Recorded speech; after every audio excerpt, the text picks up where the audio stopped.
Boa tarde, gurias. Vamos dar início a mais uma mentoria da trilha 4.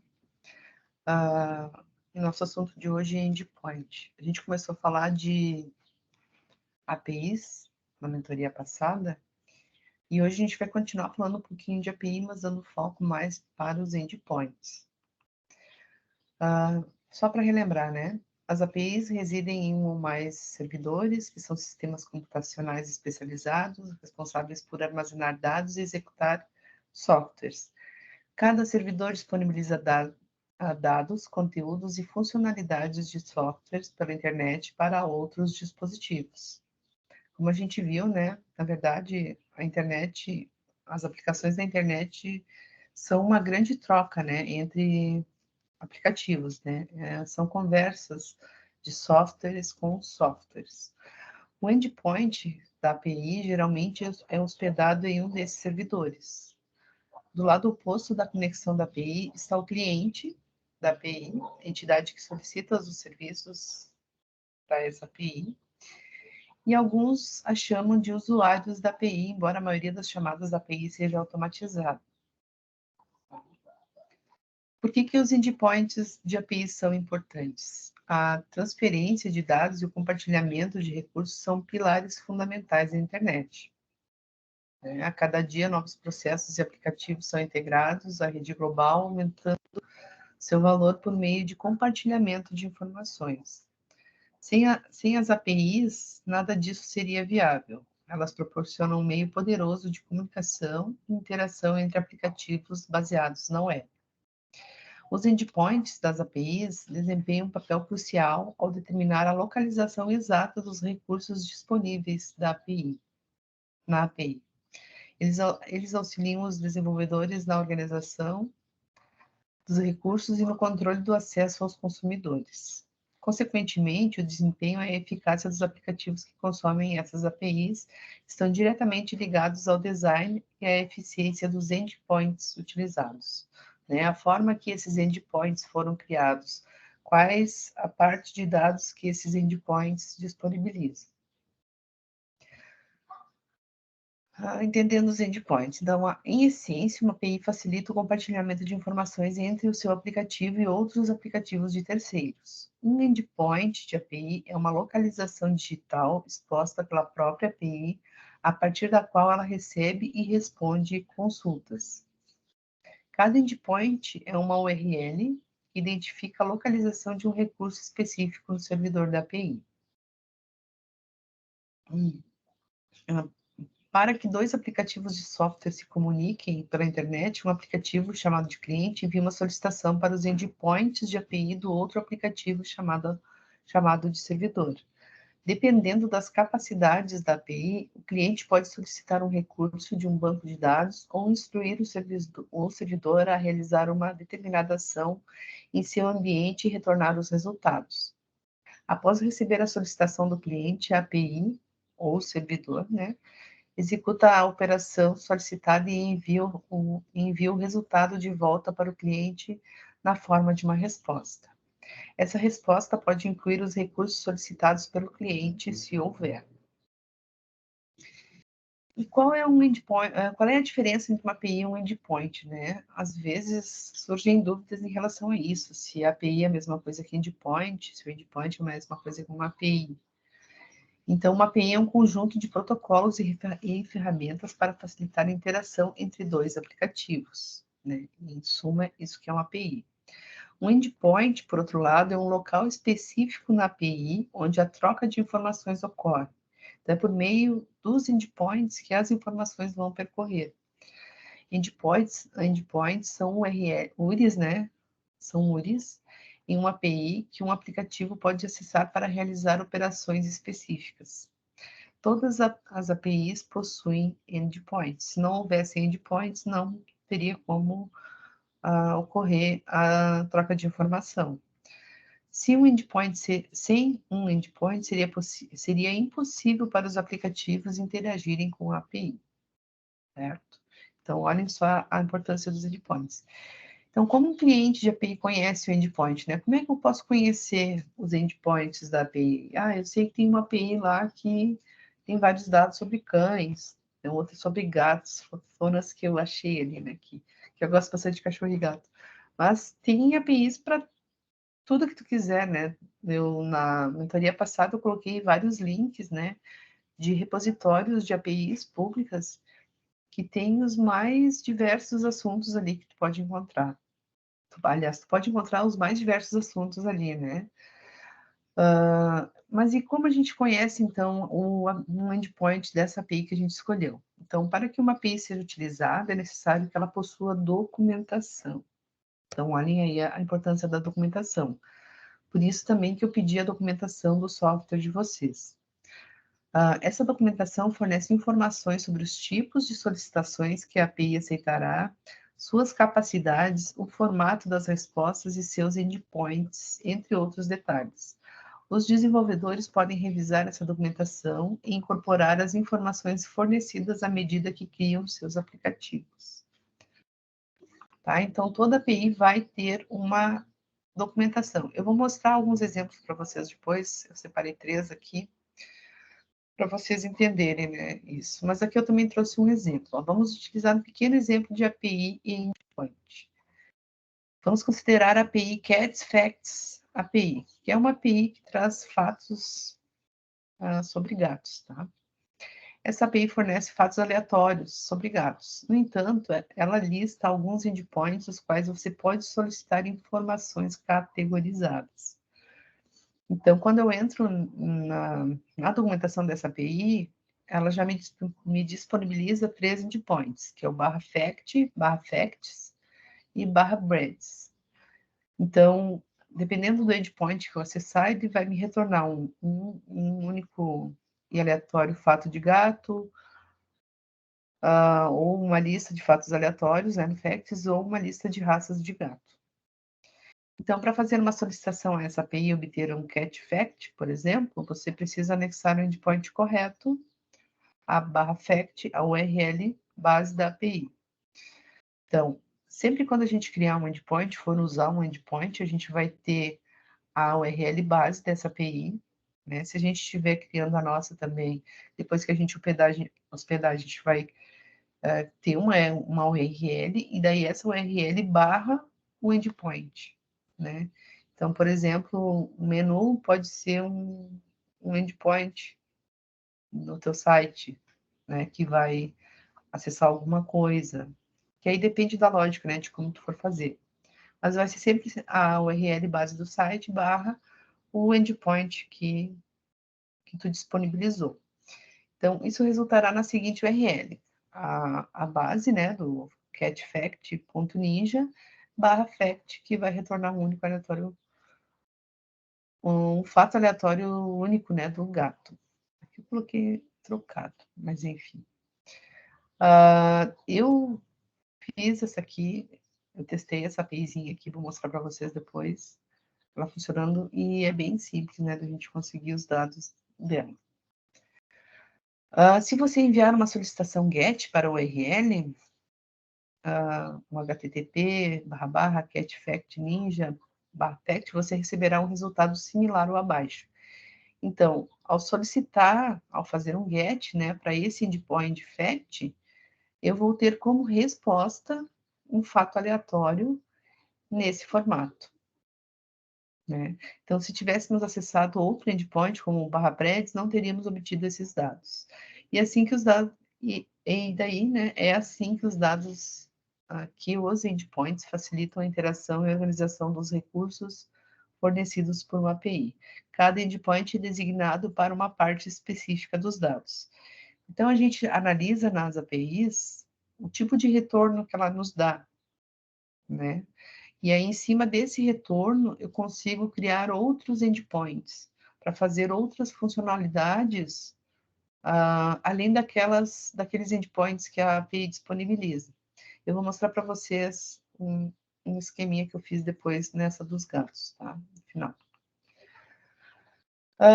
Como os clientes e endpoints da API são autenticados, né? Mesmo às vezes as APIs sendo públicas, a gente precisa fazer um cadastro, outras exigem uma autenticação, né? Depende de quem fez, de como ela foi disponibilizada, enfim. Mas, assim, é para não chegar qualquer um, de repente, bagunçar esses dados, né, colocar informações erradas, prejudicar, fazer alguma coisa nesse sentido. Então, elas precisam, né, de alguma autenticação. Então, uma API bem desenvolvida não aceita chamadas de qualquer fonte, pois isso deixaria o servidor aberto a possíveis ataques de invasores que poderiam enviar dados maliciosos.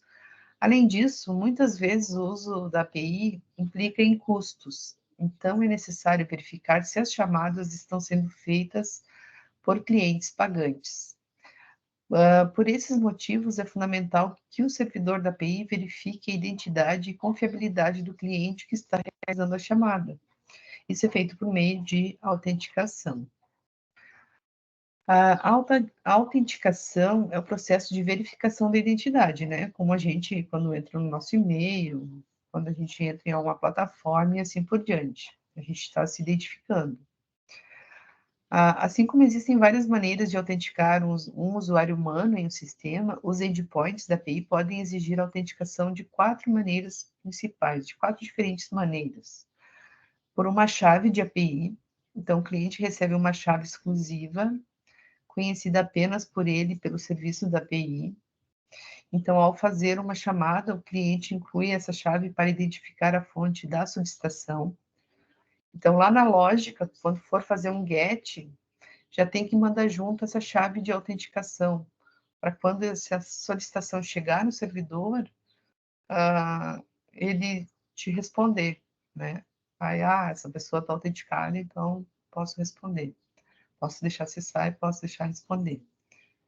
E vou responder, né, no caso. Então, por chave de API, por autenticação básica, nome de usuário e senha, similar à chave de API, o cliente configura um nome de usuário e senha que são incluídos nas chamadas. O token UAuth, o servidor de API pode obter um token de autenticação de um servidor confiável usando o protocolo UAuth, que é um protocolo para estender a autorização do usuário a vários aplicativos, sem compartilhar os dados de autenticação de identidade dos usuários com esses aplicativos. Ele só vai permitir o acesso, em vez de exigir a autenticação do cliente. E o TLS mútuo. Além de criar uma conexão segura entre cliente e servidor, o protocolo TLS pode autenticar ambos os lados de uma integração de API. Então, essas são algumas formas, né, que existem de autenticação em APIs. Existem duas abordagens principais para usar APIs e seus endpoints. Então, isso pode ser uma dúvida, né? A gente pode fazer a utilização de APIs prontas. Então, muitas empresas e organizações disponibilizam APIs públicas que oferecem acesso a determinados recursos, serviços ou dados. Essas APIs geralmente têm endpoints pré-definidos que você pode utilizar em seus próprios aplicativos. Por exemplo, redes sociais como Facebook, Twitter e Instagram oferecem APIs que permitem aos desenvolvedores acessar dados de perfil, postagens e interações. Ao usar essas APIs, você pode se integrar aos serviços dessas plataformas sem precisar desenvolver toda a lógica do zero, né? Tem toda essa questão também, né? Da diminuição da lógica. Ou o desenvolvimento de sua própria API. Então, se você tiver necessidades específicas que não são atendidas por APIs existentes, ou se estiver criando um serviço ou produto que deseja disponibilizar para outros desenvolvedores, você pode construir a sua própria API. Nesse caso, você tem total controle sobre o design, os recursos e os endpoints da API. Você pode definir seus próprios endpoints para acessar diferentes partes de seu sistema, como dados, funcionalidades e serviços. Então, a gente tem vários caminhos, né, para mostrar esses dados, para trabalhar com esses dados. Não necessariamente, né, quando a gente fala de API, a gente deva usar uma API pronta, né? A gente pode usar, de repente, só uma parte para obter os dados e depois, em cima desses dados, fazer a nossa própria lógica, né? Não só se prender aos endpoints que a API disponibilizou. As entradas e saídas. Então, quando desenvolvemos uma API, é crucial definir suas entradas e saídas para garantir seu funcionamento adequado. As entradas, que são os requests de uma API, referem-se aos tipos específicos de informações que ela espera receber para operar corretamente. Por exemplo, considerando a API do Google Maps, ela está projetada para receber coordenadas, que são a latitude e a longitude. Se enviarmos uma imagem, a API não será capaz de cumprir sua finalidade e não fornecerá a saída esperada. Já as saídas, que são os responses, são informações que a API retorna após processar as entradas recebidas. Portanto, uma vez que as entradas corretas são fornecidas, a API executa seu objetivo principal e retorna as informações esperadas como saída. Os tipos de endpoint, né, que a gente tem. Sempre que se fala em API, mencionam seus endpoints. Os endpoints são os pontos finais de contato no sistema de comunicação da API, incluindo URLs de serviços e outros servidores, serviços e outros locais digitais específicos de onde as informações são enviadas e recebidas entre sistemas. Esses endpoints operam com o conceito de solicitação e resposta, o que significa que uma solicitação é enviada para o endpoint e este retorna uma resposta. Todo o contrato de como e quais informações devem ser enviadas em cada endpoint é o que será retornado, e o que será retornado deve estar documentado na API. Embora as APIs sejam autoexplicativas, a documentação da API serve como um guia para melhorar a usabilidade. É como se fosse um manual de instruções, né? A gente vai ler e vai entender como usar esses dados e como esses dados também vão ser, como são esses dados e como a gente vai receber esses dados, né, para poder trabalhar com eles. APIs bem documentadas, que oferecem uma variedade de funções e casos de uso, tendem a ser mais populares em uma arquitetura orientada a serviços. A criação de documentação de API é uma parte essencial do processo de gerenciamento de API. Essa documentação pode ser gerada automaticamente por meio de ferramentas como o Swagger. Na mentoria passada, eu deixei o link para o Swagger, mas o Swagger ele é um framework específico para a escrita de API. Então, quando tu instala ele no Visual Studio, ele vai te fazendo perguntas e tu já vai montando, ele já vai montando para a gente a documentação da API. Então, é uma ferramenta muito bacana de se usar. Ou escrita manualmente, né, como eu pedi para vocês fazerem lá na tarefa. Os tipos de endpoints que uma API pode ter. Para que uma API seja funcional, cada endpoint deve realizar exclusivamente uma única ação. Isso é refletido no verbo ao qual ela pertence. Então, a gente não costuma misturar ações nos endpoints. Cada endpoint tem que ser específico, né, na hora que eu criar. Os tipos de endpoints não são novidade para vocês, né? A gente já comentou sobre o post, o get, o put e o delete, que é o chamado CRUD, né? São os métodos utilizados para a gente enviar, recuperar, atualizar e excluir dados. Então, post envia, o get recupera, put atualiza e o delete exclui. E como fazer, né, a sua API consumir dados de outras API? Como fazer a sua API consumir dados de outras? Então, estou construindo uma API, né? Vou usar o gato de novo, porque eu fiz a do gato. Mas eu não quero criar todos os dados, né, sobre esses gatos. Eu não quero criar um banco de dados para eu guardar. Eu não quero criar manualmente um banco de dados para guardar todos esses dados dos gatos. Eu sei que existe uma API que já tem isso. Então, eu quero que a minha API consuma dados desta outra API, né? Para vocês entenderem mais ou menos o enunciado, né? Então, para criar uma API própria que consome dados de outra API pública, você pode seguir estes passos básicos. Defina os endpoints da sua API.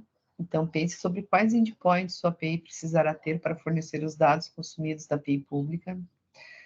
Por exemplo, se você estiver consumindo uma API de previsão do tempo, pode ter endpoints para previsões atuais, previsões futuras, dados históricos, etc., né? Todos esses dados já estão lá na API. Então, os endpoints que a gente criaria seria como eu gostaria de usar aqueles dados que já estão guardados lá, como eu gostaria de usar aqueles dados que já estão disponibilizados lá nessa API de previsão do tempo, né? Implemente a lógica para consumir a API pública, então utilize a biblioteca ou um módulo apropriado na sua linguagem de programação escolhida para fazer requisições HTTP para a API pública e receber os dados. Por exemplo, em Node, você pode usar o pacote Axios ou Node Fetch para fazer requisições HTTP. O Fetch a gente vai ver na próxima mentoria, tá? A gente vai falar sobre esses métodos aqui, essas bibliotecas. Modele os dados, então determine como os dados recebidos da API pública serão estruturados na sua API. Você pode precisar fazer ajustes nos dados para atender a necessidade da sua própria API. Desenvolva os controladores ou handlers, que são funções ou blocos de códigos responsáveis por lidar com as requisições feitas a determinados endpoints em uma aplicação web, né? Então, desenvolva os controladores ou handlers dos endpoints. Escreva o código para lidar com as requisições feitas à sua API e retornar os dados consumidos da API pública. Teste a sua API, claro, né? Certifique-se de testar a API para garantir que os endpoints estejam funcionando corretamente e que os dados estejam sendo consumidos e retornados conforme esperado. Documente a sua API, como a gente já comentou, né? É bem importante a gente fazer a documentação da API. Tem até framework para a gente fazer isso. Implante sua API, então, implante sua API em um servidor para que seja acessível ao público, né? Isso lá no final, então, depois que tu já fez a tua API, tu testou, ela está funcionando, a gente pode disponibilizar ela para outras pessoas, né?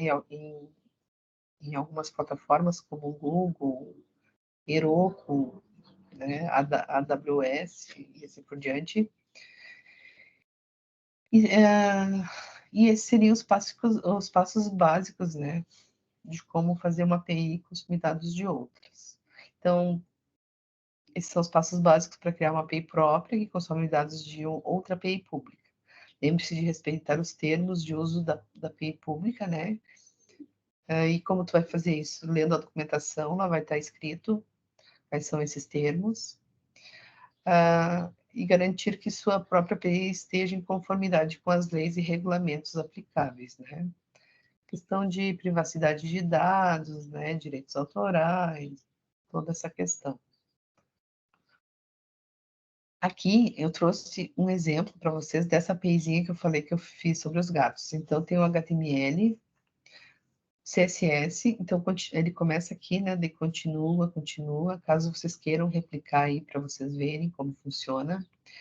E aí o JavaScript, só que como o JavaScript tiveram várias funções, eu coloquei uma função em cada slide, tá? Mas é tudo dentro do mesmo arquivo. Tudo vai funcionar dentro do mesmo arquivo, tá? Então, vou compartilhar a tela aqui, e aqui no final, né, os ouvintes para os botões que vão chamar essas funções. Então, vou compartilhar a tela para mostrar para vocês como é que foi feito. Vou mostrar para não ficar, né, comentando o código ali. Se vocês olharem,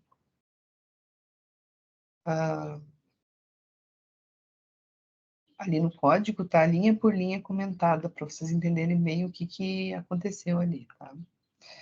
Então, cadê? Aqui eu tenho uma API, por exemplo, de cartas. Vou traduzir aqui para a gente entender o que ela diz. Então, um baralho de cartas. Então, suponhamos que tu esteja criando um joguinho de cartas. Sei lá, tu inventou um jogo, né? Pode criar esse jogo online, né? Uma APIzinha, um aplicativo que consuma essa API e que seja, de repente, um joguinho. Então, essa aqui seria a documentação desta API, né? Aqui de cara já está dando os endpoints, né?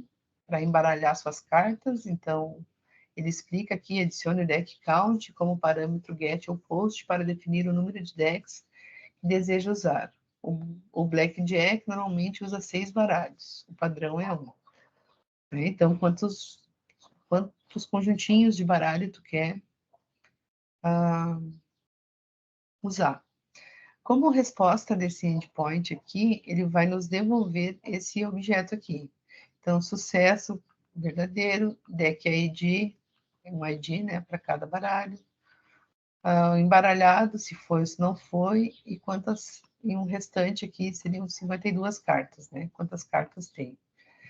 Depois, outro endpoint para comprar uma carta, e também, né, a resposta desse endpoint aqui, o que ele vai retornar para a gente, né? Então, é uma URL com uma URL, todo o endpoint é uma URL, mas ele começa com a URL base, né? E aí, depois, qual a informação que tu vai colocar. No caso aqui no barra deck ID, eu vou procurar, né? Eu vou substituir o deck ID por new para criar um baralho embaralhado com as novas cartas. Se eu colocar aqui esse campo deck ID, ele vai me retornar tudo isso aqui, né? E assim por diante. Então, aqui para reembaralhar as cartas, aí também a resposta, um baralho totalmente novo, um baralho parcial, né?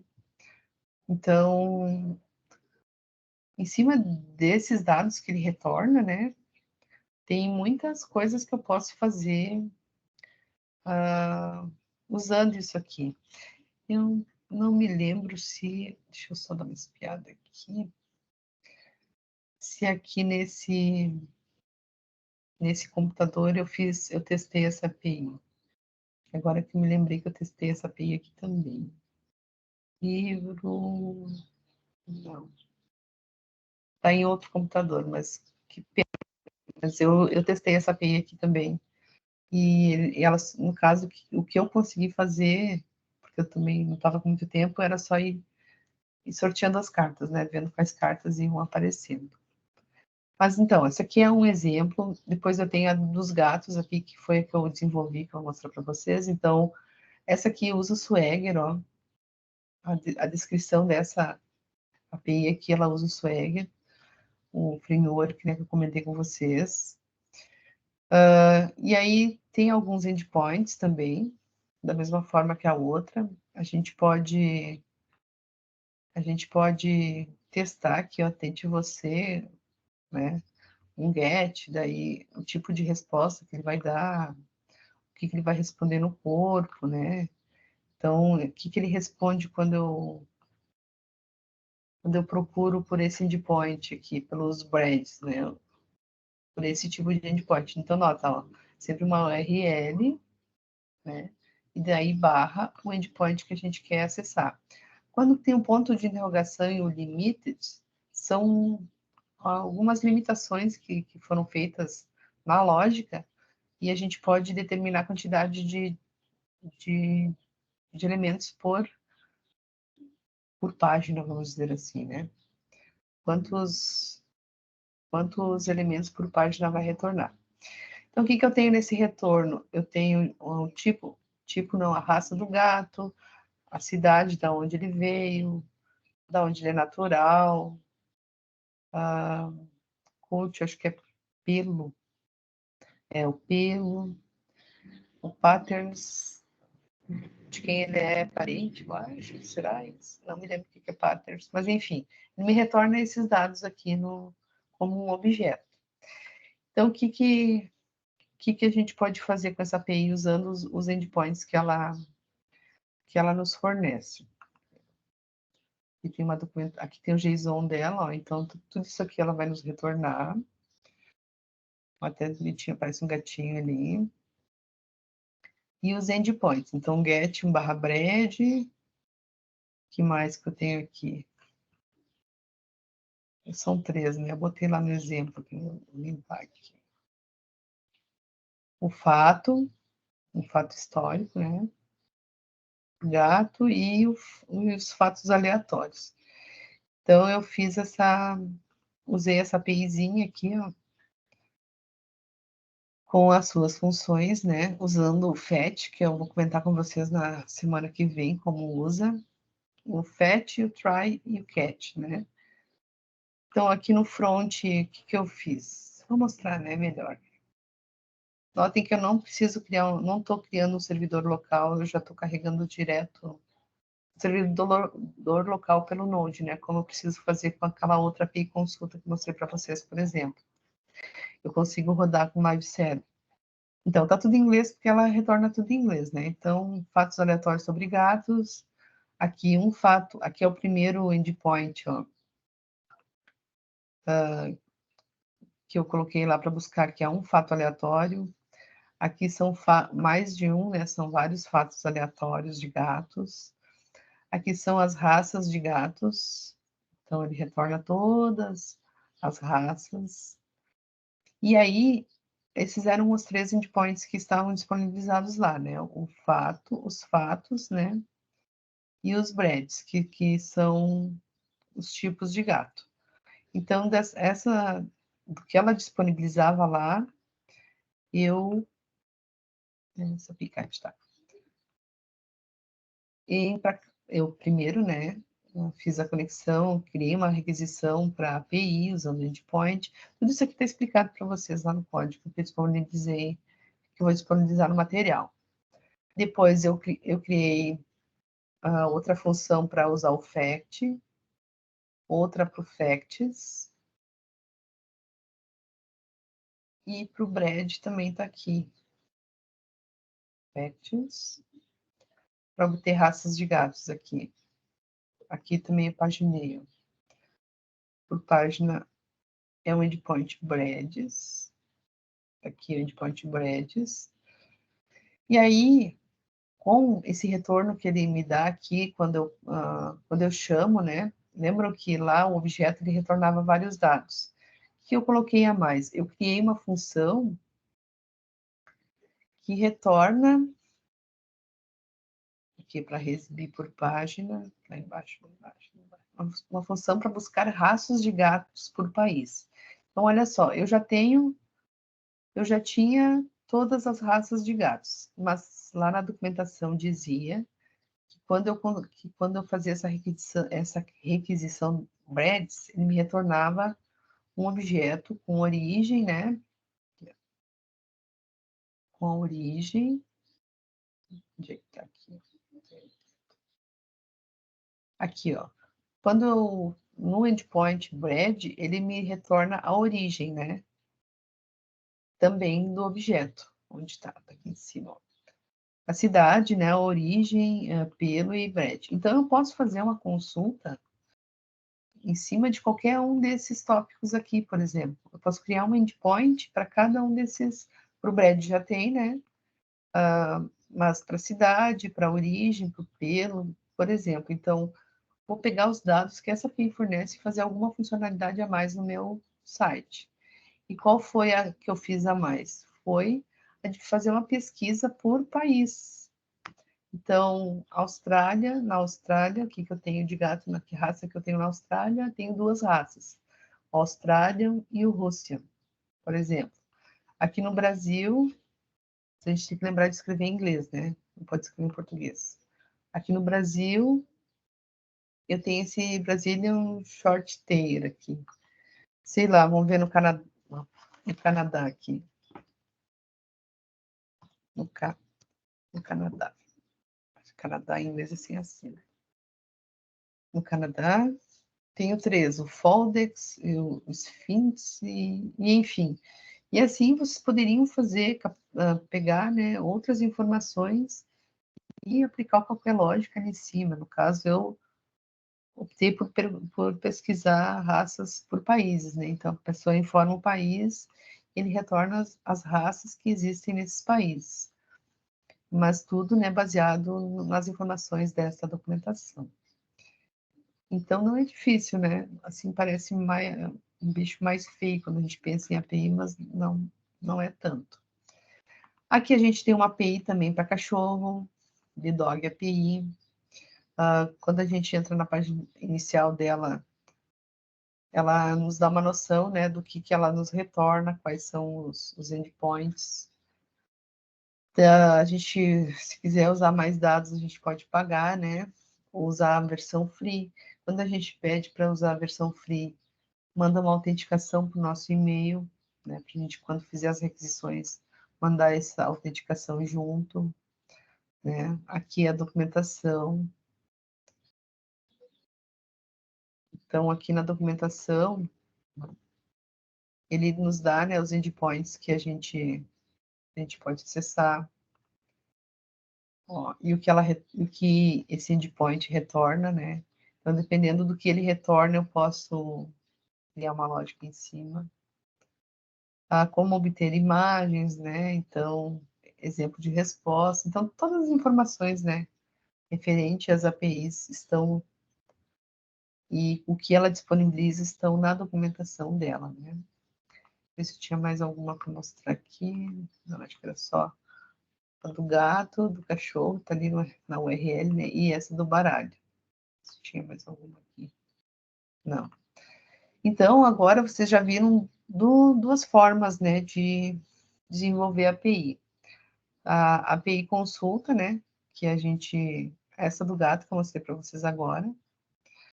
Deixa eu rodar outra aqui. A do gatinho. Cadê a do gatinho? Será que eu fechei o gato? Não, tá aqui a do gato. Né, só para consulta. E a do Medicator, lembra lá da API Medicator? Que retorna, né, que a gente pode consultar preços, né? Deve estar desatualizado, porque eu só peguei, olha a diferença, né? Esse da API Consulta, a gente pegou nessa URL aqui, aliás, na URL do governo, em uma página do governo. Estou meio confusa hoje na hora de falar, eles me desculpem. Lá numa página do governo, eles disponibilizam um arquivo com uma tabela de preços atualizados de medicamentos, em formato JSON, né? Então, o que eu fiz? Eu não, um L3, né, na época. A gente baixou essa lista, e transformou em JSON. A gente consegue baixar ela como CSV, e aí a gente transformou ela em JSON, e em cima dessa tabela, né, desse arquivo JSON, a gente criou consultas. Então, nossa base de dados para essa API é esse arquivo. Então, vocês podem encontrar também dados disponibilizados desta forma, né? Em arquivos que vocês podem baixar e usar como está acontecendo aqui, ou fazer requisições online, como é o caso da do gato, né? Ou fazer requisição diretamente na API, na API não, na URL, né, da API, como aqui, tá? Nessa aqui do medicamento, a gente usou um framework, e na do gato não. Então, assim, quando a gente quer fazer uma API mais elaborada, a gente usa frameworks para ajudar, né, a economizar, a encurtar caminhos, né, porque quando a gente usa uma biblioteca, um framework, a lógica já está pronta. Que nem nesse caso aqui foi usado o Coa, né, então para requisições, para criar rotas, né, então como a gente criou os próprios endpoints em cima daquele arquivo, que é a nossa base de dados, a gente criou as próprias rotas, então a gente pegou o nome, o princípio ativo, o código e o ggREM, que é um código que tem nessa tabela para medicamentos. Então, com o framework, essas rotas fica muito mais fácil da gente criar, né? Fica bem mais simples, ó, né? Eu só chamo aqui o router do framework Coa e ele, aqui ó, Coa router, e ele faz toda a lógica para a gente, né? disponibilizei isso aqui para vocês olharem. Aqui também, como a API foi a gente que criou, a gente criou alguns testes, né? A gente também vai falar de testes nas próximas mentorias, para validar as informações que o usuário fornece. Então, como a gente falou ali, né? Testar os endpoints para ver se eles funcionam, para ver se está tudo funcionando. Se a pessoa, por exemplo, digitar um endpoint errado, será que essa API vai aceitar, né? Nesse sentido. Então, aqui a gente fez alguns testes naquela primeira, retira os espaços e acentos, né, porque as pessoas não vão cuidar o que elas vão digitar. Aqui busca o medicamento pelo nome, aqui pelo princípio ativo, né? Então, é toda a lógica dessa APIzinha que a gente criou. Certo? Então, acho que é isso. Deixa eu voltar para a minha apresentação. Então, acho que agora vocês conseguem já ter uma boa ideia, né, de como criar a API de vocês, de qual tipo. Ainda falta a gente ver a parte da criação do banco de dados, né? Então, tu não vai usar nenhuma base de dados externa, tu não vai baixar nenhum arquivo, tu não vai usar nenhuma API pública, tu vai criar a tua própria base de dados. E aí que entra o banco de dados, né? Falta essa parte ainda para a gente ver mais adiante. Certo, gurias? Qualquer coisa, me escrevam, né? Eu mandei mensagem para vocês lá no mundo, para ti, Nívia, não porque tu participa, mas para as meninas que eu não vi esse semestre ainda, né? Eu sei que elas não podem participar ao vivo. Mandei mensagem para vocês lá me darem um retorno, se vocês estão vendo, se não estão vendo, se vão continuar, se não vão, só para me dar um feedback, certo? Então, bons estudos. Qualquer coisa, mandem perguntas lá no fórum do Moodle, tá? Não deixem de perguntar. Beijo a todos e bom restinho de semana.